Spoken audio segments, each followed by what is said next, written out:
merci. Merci parce que tu es un Père plein de compassion, plein d'amour et plein de miséricorde. Regarde encore combien tu es merveilleux de nous avoir accordé encore ce dimanche ton souffle de vie qui est gratuit. Il n'y a aucun mérite en nous. Nous n'avons rien payé, Seigneur, dans ce monde où il faut payer pour tout. Mais nous avons tout de toi, par amour. Tu n'attends rien. Merci. Merci pour tout ce que tu es, merci pour tout ce que tu fais. Merci même pour tout ce que tu ne fais pas. Ce qui est vrai, c'est que tout ce que tu permets dans nos vies concourt à notre bien. Et nous t'en sommes infiniment reconnaissants. Tu nous dis dans ta parole, et c'est la vérité, venez à moi, vous tous qui êtes fatigués et chargés, et je vous donnerai du repos. Seigneur, nous voici dans ta sainte présence par la foi. Nous croyons que nous sommes à tes pieds. Nous voulons déposer à tes pieds tous nos fardeaux. Nous voulons déposer tous nos soucis, toutes nos souffrances, Seigneur. Et nous attendons tout de toi. Parce que tout de toi nous guérit. Tout de toi nous donne la vie. Et tout de toi, Seigneur, tu nous le donnes par ta parole. Tu dis, lorsque tu envoies ta parole, et ta parole guérit. Merci pour la guérison que ta parole va apporter à nos vies encore. Et aussi nous savons par la foi que toi tu parles au travers des humains. Voilà pourquoi je m'humilie devant ta face. Fais-moi grâce de l'onction du Saint-Esprit pour que je puisse parler de ta part, pour que seule ta voix soit audible. Seule ta parole qui édifie, ta parole qui nous annonce à être prêts pour la venue du Christ. Que cette fois-là soit attendue, que tout soit soumis à toi, que nos vies soient soumises à toi. Et qu'en toutes circonstances, au siècle des siècles, la gloire te revienne. J'ai ainsi prié avec foi au nom de mon Seigneur et de mon Sauveur, celui qui a sur le trône, celui qui est mort et ressuscité, celui qui vit à jamais dans nos cœurs. C'est le Seigneur Jésus-Christ. Amen. Merci Seigneur. Bienvenue à tous les bien-aimés qui suivent ce message en live, mais aussi tous ces bien-aimés qui vont écouter la parole de Dieu en différé au travers des moyens que la technique et la technologie nous offrent. Que Dieu bénisse chacun d'entre nous et que nous puissions être surtout attentifs. Ne pas regarder à l'homme, mais surtout écouter ce que Dieu te dit. L'écouter et le pratiquer, et nos vies vont changer et surtout en bien. De quoi allons-nous encore nous entretenir ce dimanche? Je l'avais annoncé depuis le premier dimanche du mois de juillet. Que tout au long de ce mois, nous allons essayer de voir, demander à Dieu qu'il nous dise les qualités, les vertus que nous devons avoir.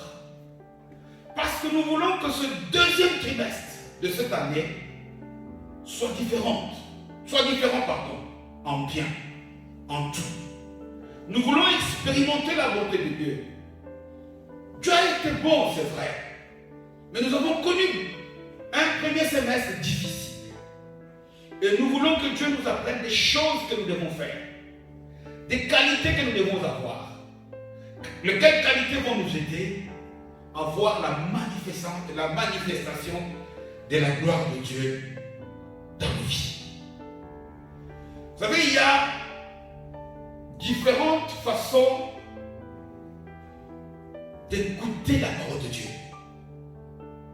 Il y a des approches,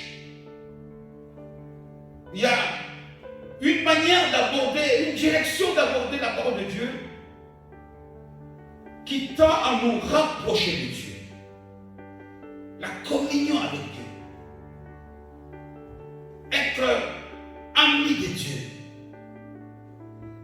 ce genre de message qui nous aide à nous rapprocher, à devenir de plus en plus l'image de Jésus. Un peu comme sur l'obéissance, un peu comme sur la repentance, un peu comme sur la prière, sur l'adoration, sur la louange. Mais cette fois-ci, nous sommes dans une autre approche. L'approche des messages qui rendent nos vies productives, produire des fruits. C'est-à-dire avoir des qualités. Vous savez, la vie chrétienne ne consiste pas seulement à fuir le mal. Non. Nous l'avons vu, il n'y avait aucun mal que le figuier avait fait. Mais parce qu'il n'était pas utile, il ne donnait pas des choses, il était là, planté à sa place, mais il n'avait pas de fruits. Et quand tu n'as pas de fruits, tu es inutile.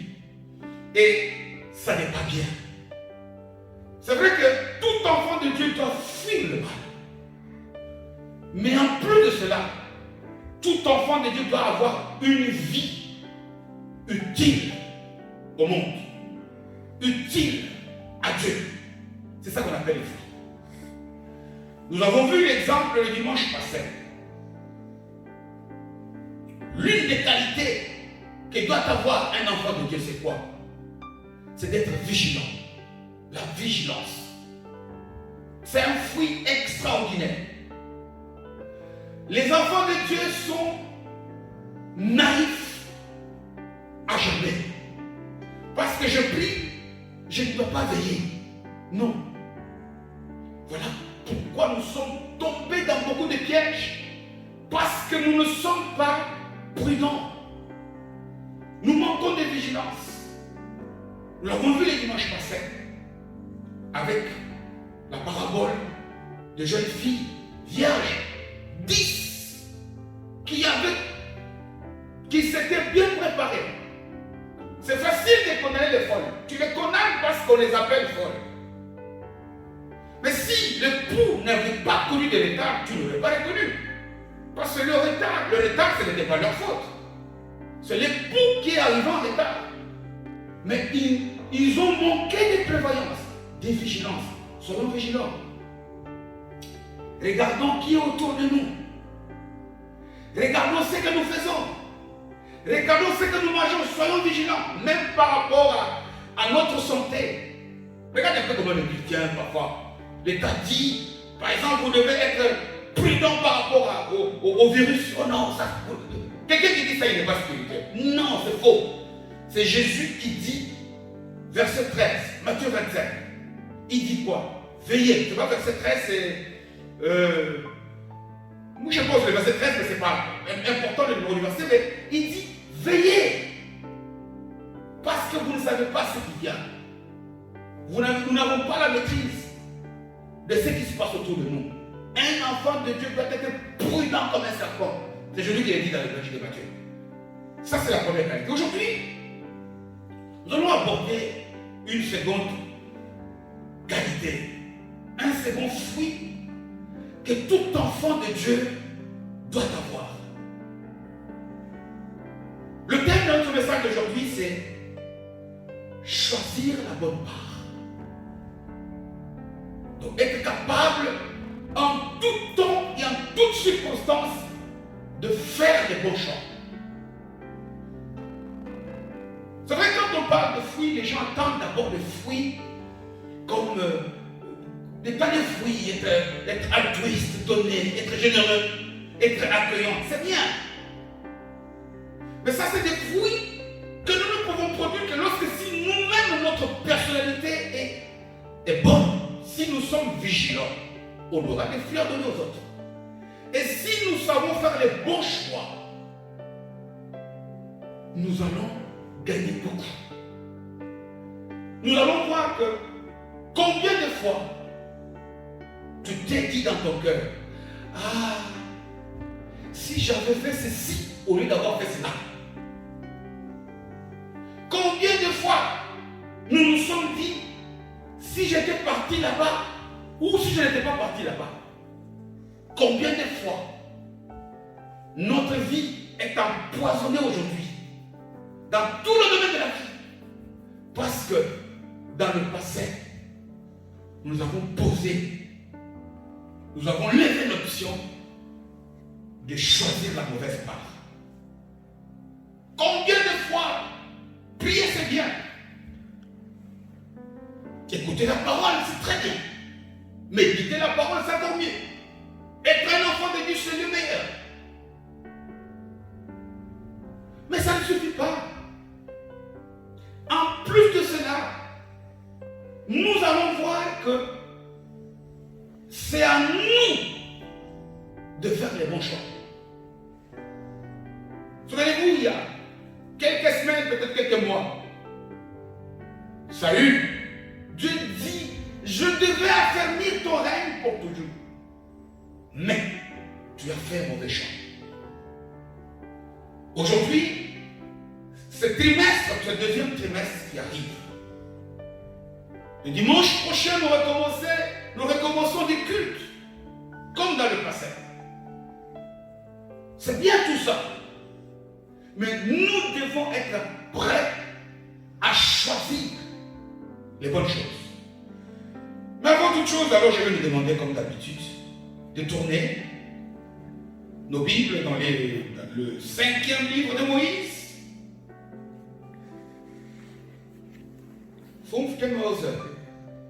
Le livre du Deutéronome, comme on dit en français.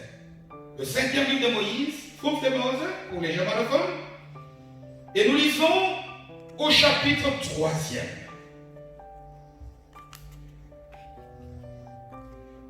Frère David, calme-toi un peu.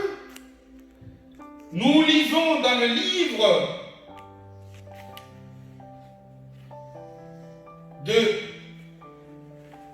Frère David, si tu peux, maintenant on est à l'heure de la prédication, calme-toi un peu s'il te plaît. Nous sommes dans le livre du Deutéronome, nous lisons au 3e chapitre, et nous lisons à partir du verset 23e. J'ai eu la parole de Dieu au nom de Jésus. En ce temps-là, j'implorai la miséricorde de l'Éternel en disant, verset 24e, Seigneur éternel, voyez une prière. Tu as commencé à montrer à ton serviteur ta grandeur et ta main puissante. Tu m'as béni, tu m'as montré comment tu es merveilleux. Car, quel autre Dieu y a-t-il au ciel et sur la terre qui puisse imiter tes œuvres et tes hauts faits? Quelle louange et quelle adoration. Verset 25e. Laisse-moi passer. Je te prie. Laisse-moi simplement voir ce bon pays de l'autre côté du Jourdain. Ces belles montagnes et le Liban. Mais écoutez le verset 26e. Mais l'Éternel s'irrita. Il prie, il supplie, il adore, il loue. Ici, Dieu, non seulement il dit non, mais il se met en colère. L'Éternel s'irrita contre moi à cause de vous. Et il ne m'écouta point. Écoutez ce qu'il dit. L'Éternel me dit, c'est assez. Ne me parle plus de cette affaire. Ne demande plus ça. Non. Non seulement ça, il le dit au verset 27e, monte au sommet de Pisga, porte tes regards à l'Occident, au nord, au midi et à l'Orient, et contemple de tes yeux, car tu ne passeras pas ce Jourdain. Verset 28e, donne des ordres à Josué, fortifie-le et affermis-le, car c'est lui qui marchera devant ce peuple et qui le mettra en possession du pays que tu verras. Verset 29e, nous demeurâmes dans la vallée vis-à-vis de Beth-Péor, parole du Seigneur. Point. Bien aimé, j'ai dit que si toi, si moi, si la grandeur de Dieu. Nous prions, c'est superbe. Nous sommes les enfants de Dieu, c'est extraordinaire. Mais si nous sommes devant une prière, plus même qu'une prière, c'est une supplication. Ce qui est plus grave ici, certains l'ont déjà reconnu, c'est Moïse qui supplie Dieu. Ce n'est pas n'importe qui, c'est Moïse, le grand Moïse. Moïse, dont la Bible dit des tas de choses. Nous lisons entre autres dans l'Épître aux Romains et aux Hébreux, chapitre 11e. C'est quelqu'un qui avait la fille du pharaon voulait l'adopter comme fils. Mais à cause de l'amour de Dieu, cet homme a refusé. C'est ce qu'il dit dans Hébreux 11. Moïse, c'est cet homme-là qui avait un appel authentique. Tout le monde a lu Exode 3. C'est Dieu lui-même qui est venu, qui a appelé cet homme et qui lui a chargé d'une mission. Quelle était la mission? Moïse, va en Égypte. Je vais te donner la provision, je vais te donner l'onction, la puissance. Tu vas sortir mon peuple de l'Égypte et tu vas le conduire à Canaan. Donc la mission, l'appel de Moïse, c'était non seulement de sortir le peuple de l'Égypte, de traverser le désert, mais c'était d'arriver à Canaan. Moïse, c'est cet homme dont on dit qu'il était ami de Dieu. Il parlait avec Dieu en live. On ne sait pas comment cela se passait. C'est cet homme-là, excusez-moi, cet homme-là qui a dit à Dieu, montre-moi ta gloire. Et puis, Dieu s'est mis dans le rocher. Il a fait défiler des tas des choses, des capots. Cet homme a vu des choses qu'un œil humain n'a pas pu voir. C'est cet homme-là qui était un intercesseur comme jamais. Tout le temps, on attendait, chaque fois que le peuple faisait ceci. Moïse devait quitter, aller chercher la face de Dieu et Dieu le faisait. À tel point même que, une fois, Dieu était presque irrité encore contre son peuple à cause de son mauvais caractère. Moïse leva les mains pour dire à Dieu, ne tue pas ce peuple. Si tu le fais, ôte mon nom du livre de la vie. Et Dieu l'a exaucé, Dieu l'a écouté. Mais ici, dans ce passage, cet homme d'exploit, cet homme qui avait une onction terrible, qui a tenu tête au pharaon, à tous les magiciens de l'Égypte, cet homme extraordinaire qui a fait des choses que peu de gens étaient capables de faire, ou peu de gens font encore aujourd'hui, qui a, par la grâce de Dieu, tranché la mer Rouge en deux. Mais ici, cet homme prie. Mieux, cet homme supplie Dieu. Et nous voyons quelque chose de très important. Il demande à Dieu, laisse-moi aller jusqu'à Canaan. Laisse-moi terminer la mission. Il l'avait déjà fait. Dieu a refusé. Mais ici dans le texte, il ajoute, alors permets-moi même de voir. Mais ce qui est étonnant, c'est que Dieu lui dit, au verset 26, avec une figure foncée fermée, tais-toi, ne me parle plus de cette histoire. Ça doit nous faire réfléchir. Ça doit nous faire réfléchir. Il n'a pas cessé à être enfant de Dieu. Non. Ici, nous sommes en train de partager sur comment posséder, comment hériter les promesses, comment voir les miracles de Dieu.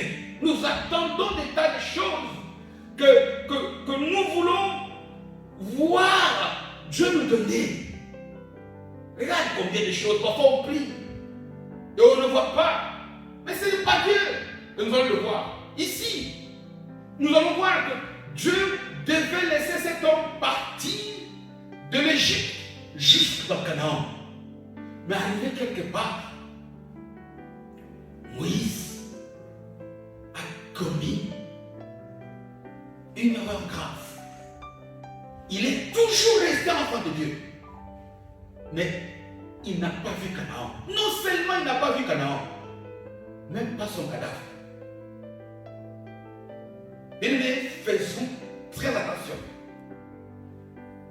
Il est écrit, c'est Paul qui l'a dit aux Corinthiens, et il le répète même aussi dans d'autres écrits, sa part, où il dit les choses qui sont arrivées à ceux qui nous sont précédés doivent nous servir d'exemple.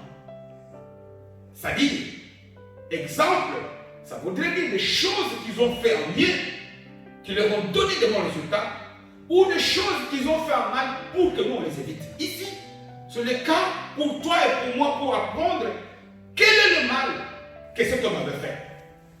Il n'a pas commis de péché comme tel, mais il n'a pas reçu ce qu'il devait recevoir de la part de Dieu. Et nous voulons recevoir la totalité.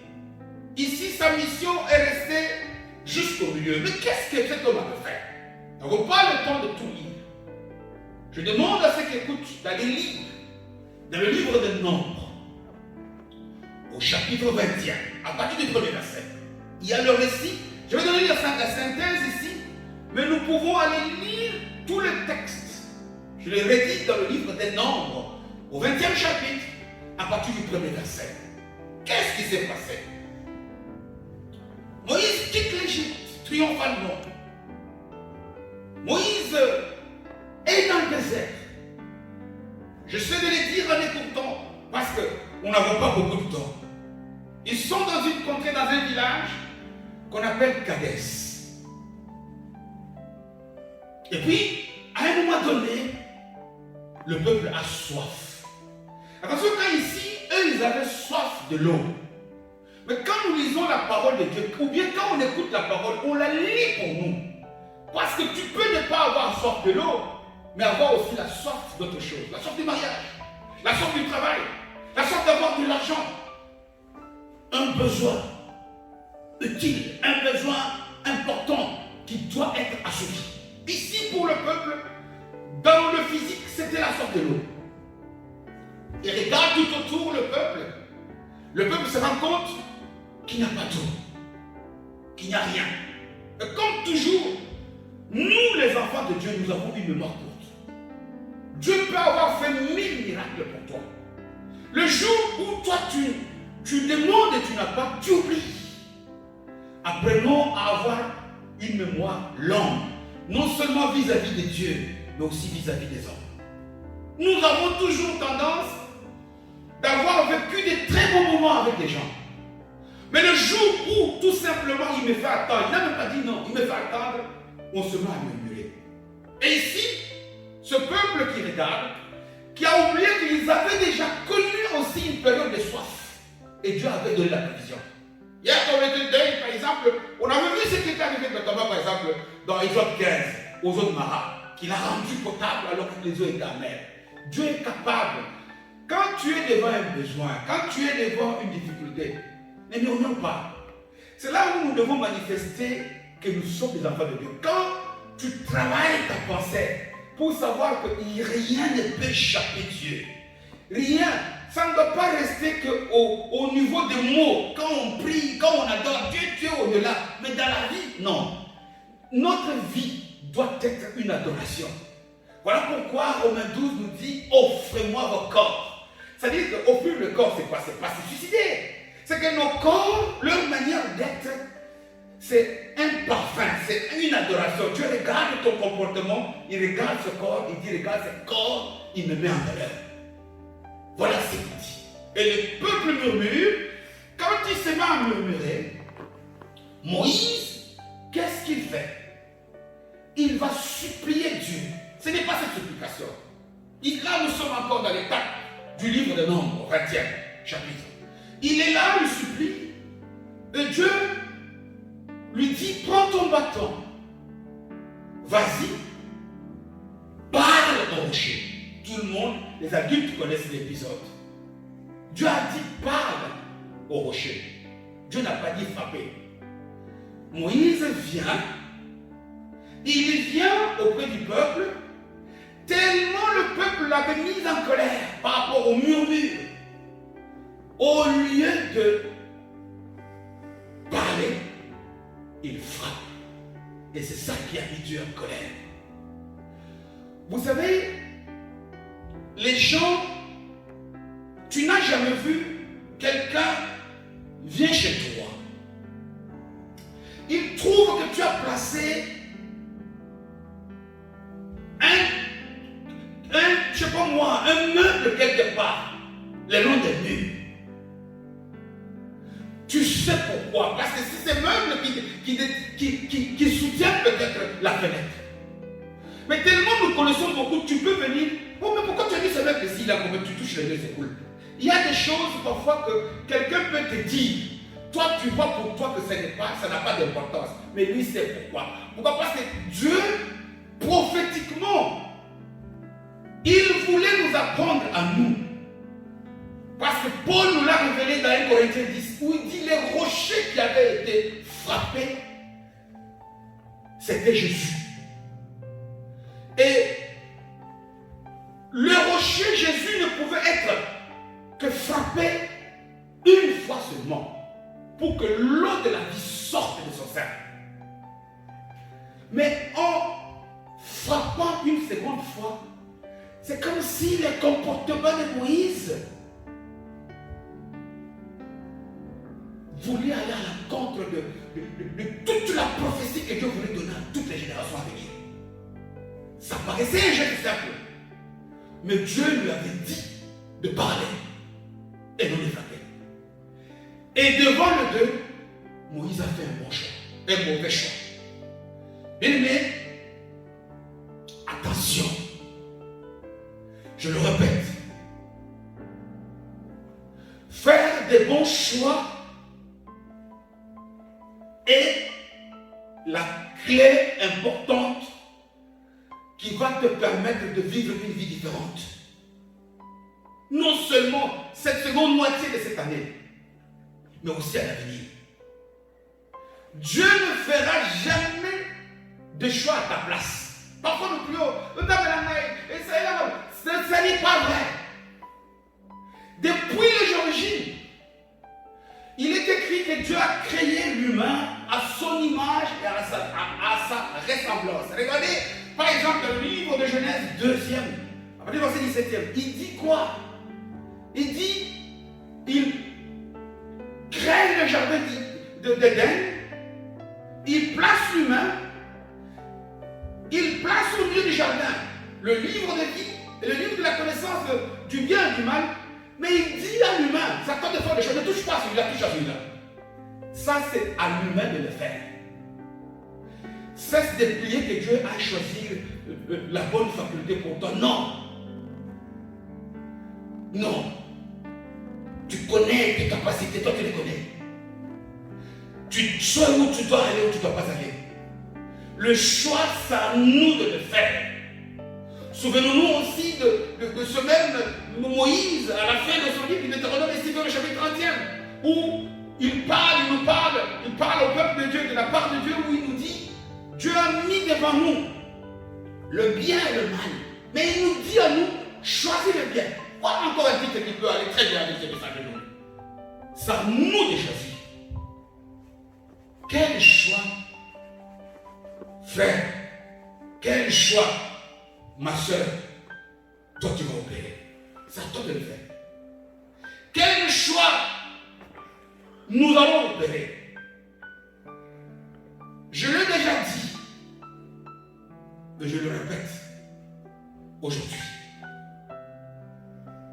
Quand Dieu nous promet quelque chose, toutes les promesses qui sont faites dans la Bible ici, que nous serons la tête et non la queue, que nous allons dominer, régner, que nous allons être guéris. Ce sont des promesses que Dieu a faites à ses enfants que nous sommes.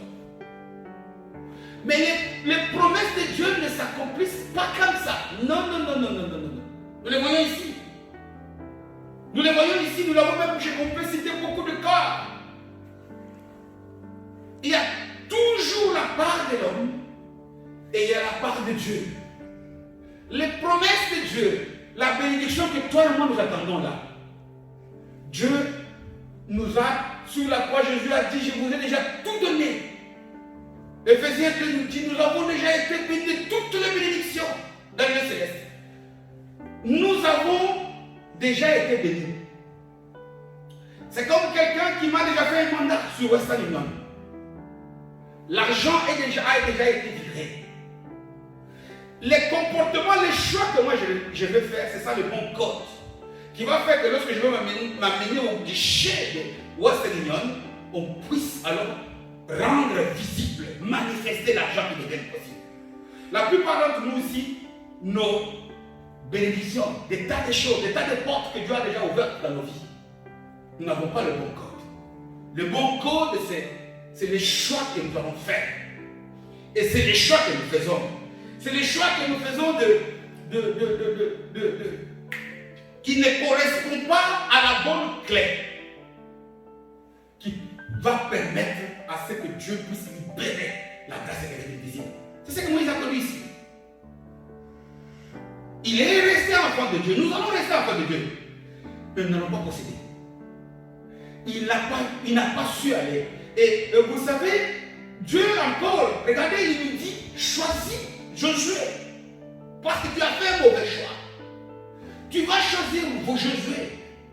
Tu vas lui apprendre, c'est lui qui va aller. Et puis ici, il lui dit, monte, regarde au-delà, regarde Canaan. Moïse a vu Canaan au loin. Il y a beaucoup de nos bénédictions que nous voyons au loin. Parce que nous choisissons mal. Parce que nous faisons toujours de mauvais choix. En un mot, avec des mots simples. Choisir, c'est quoi? C'est quoi choisir?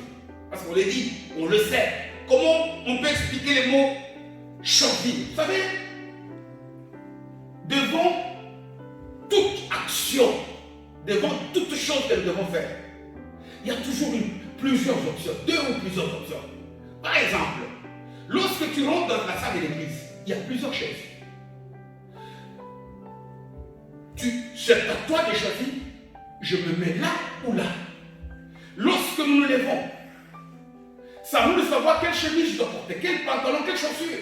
Nous, la vie du lever, de notre réveil, jusqu'à ce que nous allons nous coucher, nous sommes toujours confrontés à des situations où nous avons plusieurs options. Et faire un choix, c'est quoi? C'est montrer ta préférence par rapport aux plusieurs options qui sont devant toi. Et vous remarquerez que même pour le manger, même quand tu vas avec prendre, je ne sais pas, le foufou ou quoi, il y a toujours un morceau que tu prends par l'autre. Parce que certains choix, on les fait d'une manière machinale, instinctive. Mais il y a des fois parfois réfléchis. Des choix réfléchis. Mais ici, il n'y a aucun humain, depuis que tu m'écoutes ici, tu es en train de choisir parfois entre la distraction et l'écoute. Tu es en train de choisir, de faire vivre, c'est choisir. Et or, nous venons de voir ici, dans ce passage, que ce sont les choix que nous faisons aujourd'hui qui vont déterminer les conséquences que nous allons vivre demain. Regardez dans tout. Le mauvais choix que le 5 juin de Paul avait fait, c'était quoi? Parce qu'on avait dit, le coup arrive d'être à 20h, 21h, alors quoi ça sert? Non. Non. Il faut être prévoyant. Il faut savoir que dans la vie, il y a des choses que l'on maîtrise et il y a des choses qui peuvent arriver qu'on n'avait pas prévues. Ici, Moïse pouvait parler, mais il pouvait aussi frapper. Mais il a fait le mauvais choix, guidé par les émotions, guidé par la colère. Il a frappé.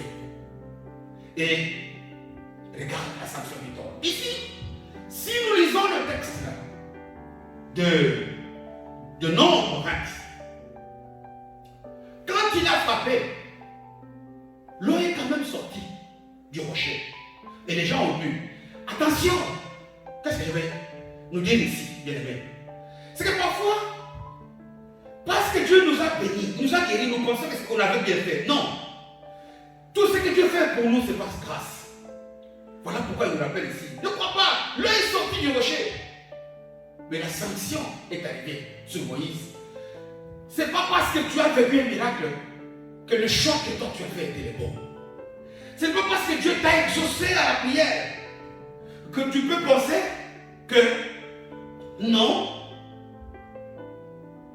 Dieu m'écoute, Dieu m'a bien fait. Non.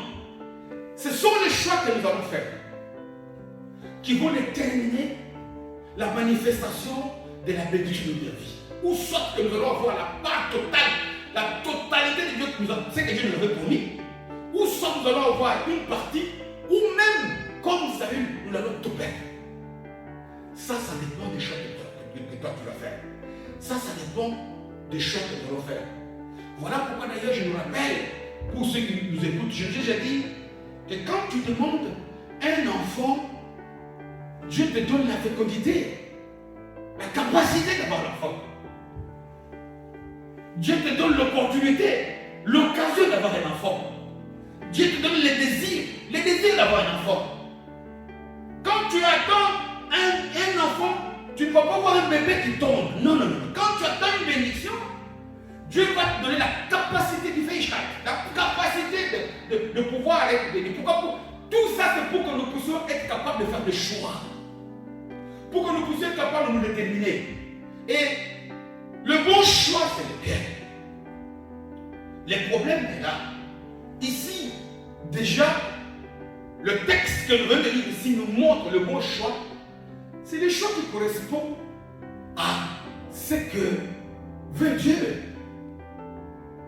Je l'ai dit ici sur le plan spirituel. Le bon choix, c'est faire le choix qui réjouit le cœur de Dieu. C'est très facile à le dire comme ça, avec des mots. Mais sur le plan pratique, parfois, les choses que Dieu nous demande nous paraissent impossibles à accéder. Mais malgré cela, j'insiste. Si c'est la volonté de Dieu, faites-le. Savez-vous quand est-ce que, selon Philippiens chapitre 2, Jésus a été élevé et que Jésus porte le nom le plus élevé d'aller sur la terre ou sur la terre? C'est lorsqu'il a fait le choix de Dieu.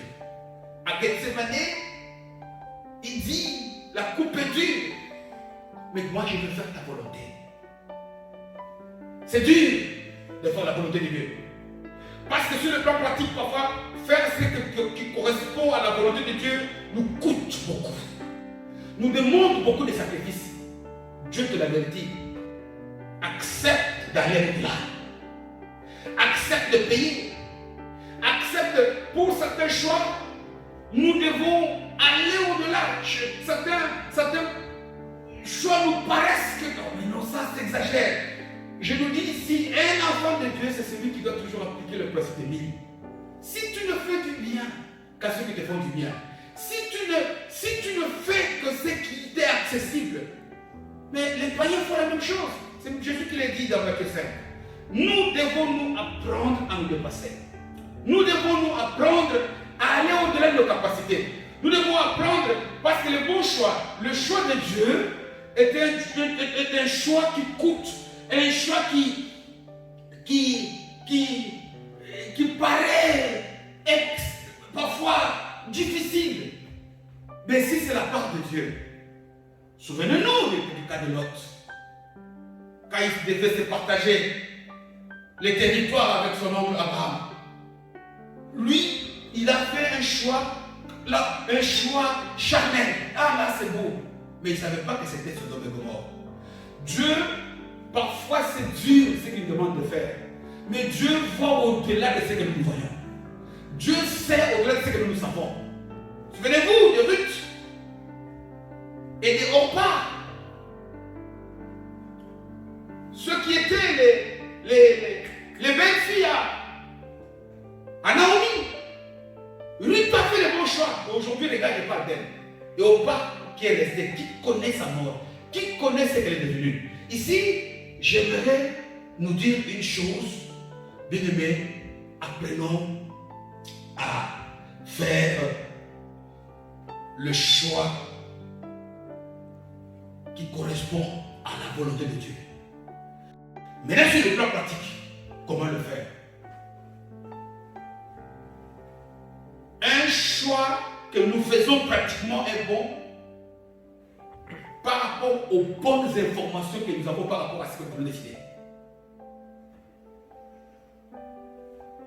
Lorsque Dieu cherche, Dieu vient, il trouve Adam et Ève qui viennent de faire un mauvais choix, qui sont allés se cacher.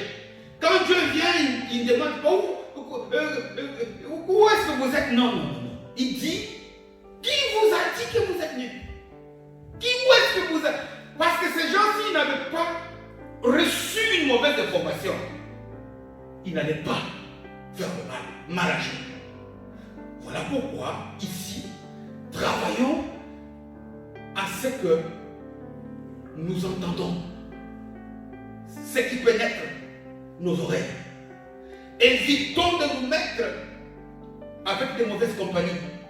Paul dit, les mauvaises compagnies corrompent les mauvaises mœurs. Corrompent les bonnes mœurs. C'est quoi une mauvaise compagnie? C'est une communauté, c'est une amitié, c'est un milieu où tout ce qu'on me donne comme information me pousse à faire les mauvais choix. Attention à ça. L'information est capitale. Travaillons à ce que nous puissions fréquenter les milieux où nous recevons des mots. Parce que pour bien choisir sur le plan pratique que je sors un peu de ce qui est compliqué. Pour bien choisir, tu dois avoir la bonne information. Travaille tes oreilles. Écoute-le bien. Fais attention à ce que tu écoutes. Ça, c'est quelque chose. Première raison. Deuxième raison, c'est quoi? C'est que nous devons éviter aussi à faire des choix émotionnels, comme c'est le cas ici.